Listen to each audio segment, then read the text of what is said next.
Hi, Jeff. Is Bobby Ryan, it sounds like he's good to go for tomorrow?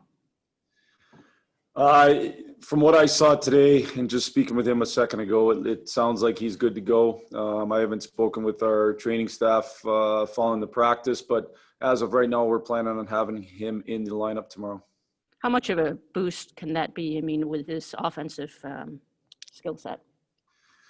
Well, I think first and foremost, you hope it can help our power play. The power play needed to be better last night. So I think that's one area that, we feel like Bobby can really help. And then, I think he's missed a few days, so we'll spot him in 5-on-5, but hopefully that can lead to just getting his legs underneath him. And then I think once he gets going, he's a guy who hopefully can give us more secondary scoring or more scoring period, I guess I should say. So, we feel like he's in a good spot to be able to help us, and we'll see how tomorrow night goes.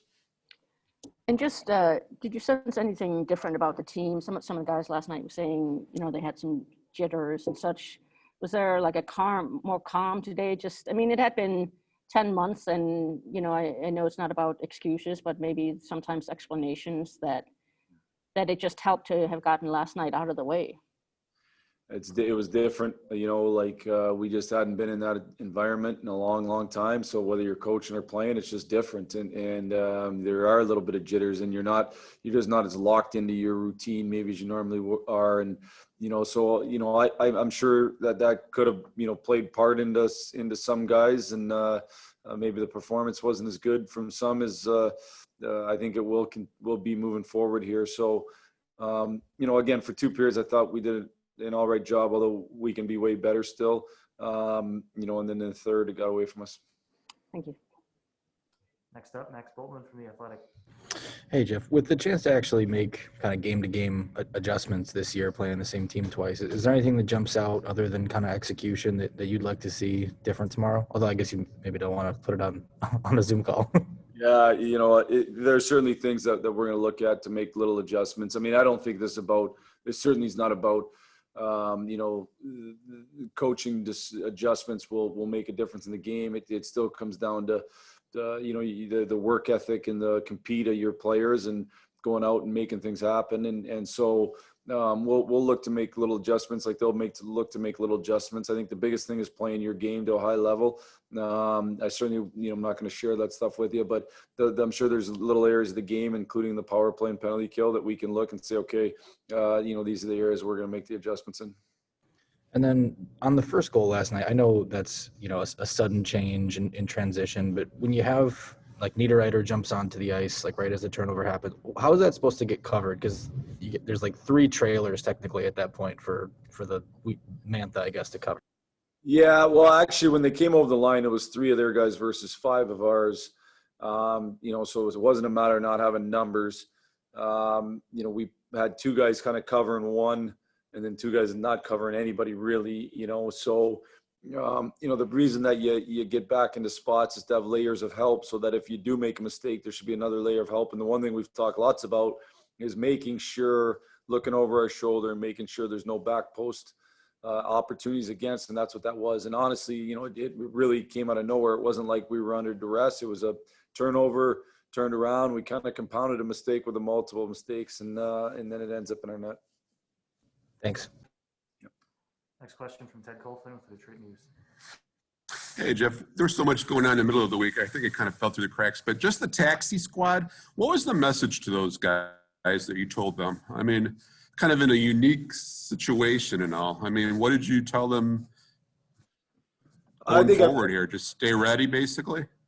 2 things. Let's take this time to get better. We got a number of young players on that taxi squad, so we're going to use that as time to really continue the extension of training camp, really, in terms of grinding those guys to get better and working at a bunch of different stuff. And, some of them are taking part in 2 different skates. One kind of a session with our skills coach, Brandon Arado, who does a great job. And then some guys then hop in with us. And it's a combination of being mentally ready, being physically ready to jump into a game if needed, and then continuing to get better. And that there's really no balance to it. We're going to push the envelope on them getting better on and off the ice. And then they need to make sure they're ready when called upon. Is that not an easy situation? I mean, is that going to be, you got to be kind of mentally focused and mentally strong, it seems like, in that type of spot, don't you think? I mean, it's not easy probably at a certain extent. It's not easy, but I don't think making the NHL is easy. And so, we got, again, young guys that want to be in the NHL. They've got to grind and they've got to grind to get better. And that's, I think the mentally toughest ones survive. And, we'll see which ones can handle it, which ones can't. And ultimately, all we're doing is just working to improve their abilities and their skill sets so that they're have more tools in their toolbox when they do get their opportunities to play. So to me, it's a great opportunity for us to help these guys get better while still put them in a position where if we need them, they can step in and help us. And just piggybacking off Max's question, just the 2-game sets and all going forward. I mean, do you think it's something you guys would mind happening a lot more of next year and the season after and all that? Well, if it helps with travel, I would for sure. Okay. That I would be personally a proponent. I think there's some concern from a marketing standpoint. I think, and an attendance standpoint, and certainly attendance is critical. Once you get back to having fans, but from a travel aspect, we end up kind of back and forth lots in the position we're in Detroit, where we're getting into our bed at 3 a.m, getting home from a trip. So I think I like being able to play the team back to back. I think there's a positive to it. I think it can build some animosity, as we head into games, and I think that's a good thing. Perfect. Thanks, Jeff. Next question from Ansar Khan with MLive. Hey, Jeff. Regarding power play, is there one particular aspect of that you want to see most improvement from, whether it's entries or retrievals or something else? Is there one area that stands out, or is it just more overall everything? I would say, after one game, I would say it's just overall. I mean, ultimately, you got to win the face-off, and then you can't turn the puck over. And once you do, and the puck is sent down the ice, you got to get back in the zone and set up. I think the longer you stay set up in your power play, the more it becomes advantage power play.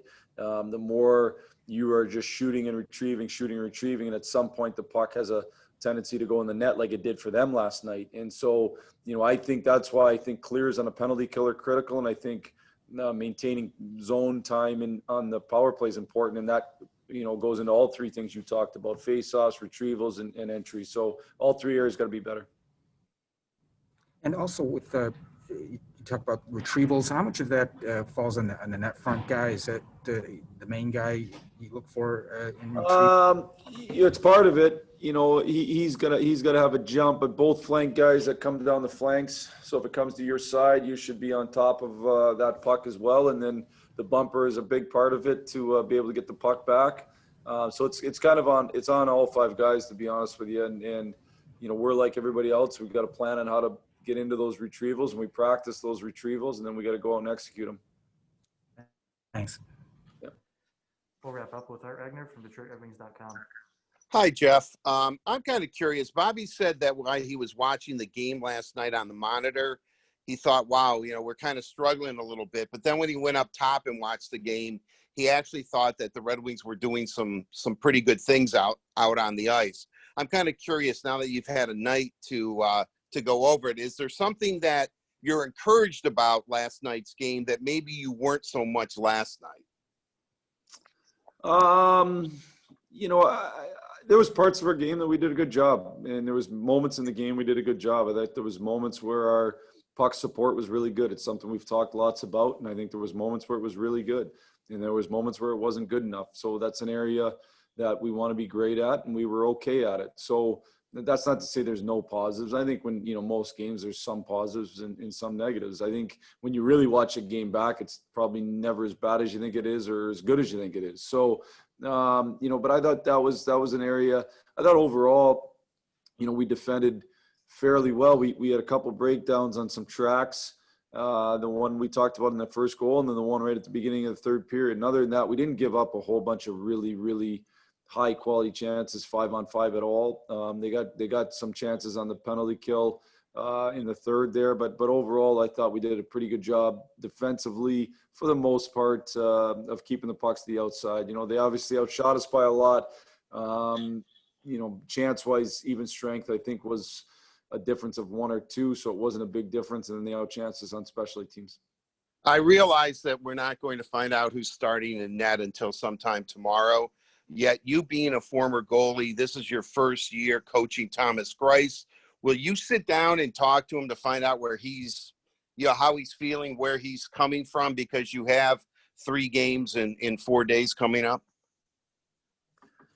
I certainly have conversations with all my guys and get an idea where they're at physically and mentally. And Thomas is somebody that basically is extremely low maintenance, and he does, whenever you ask him to play, he's ready to play, and he's ready to practice when you ask him to practice. He's a real pro that way, as Bernie is. So, ultimately, obviously you'll find out tomorrow who's playing, but we're going to need both guys to be at top of their game. And I thought Grice did a good job last night.